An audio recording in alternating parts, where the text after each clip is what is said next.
And to get things started, I'd like to ask each of the panelists, perhaps introduce their businesses a little bit more so people can understand the context from where we're coming from, and perhaps see the challenges and trends which have been in their industry and from their experience, and perhaps for the moment forgetting about COVID. So almost what was happening leading up to COVID.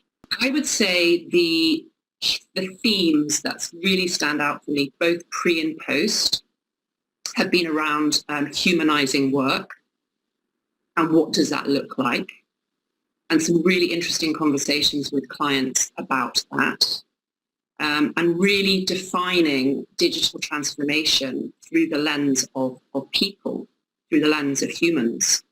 So that's one thing. I think the second thing that I think companies are still very interested in, although I've seen some interesting articles recently about what's going to happen with purposeful business, with all of these job losses that are happening. Is that something that companies are going to be turned off because there are other things, bigger things to think about now?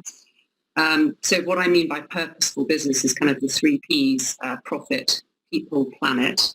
So there's definitely been momentum behind that. And then I think the third thing that I've seen is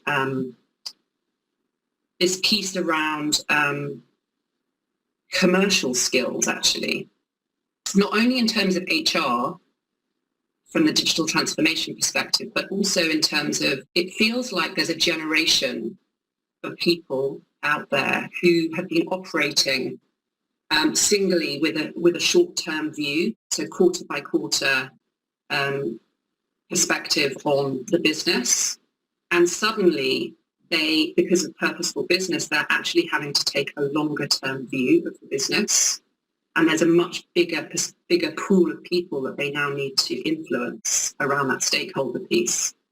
Yeah. So I think, humanizing work, purposeful business, and strategy. What is strategy? Teaching strategy. There is a huge number of people who have hit senior director level in businesses, and they don't understand what it is to write a strategic plan. Mm-hmm. They've never had to do it because they've been operating on a short-term basis. And yet the requirement is now to have that skill set.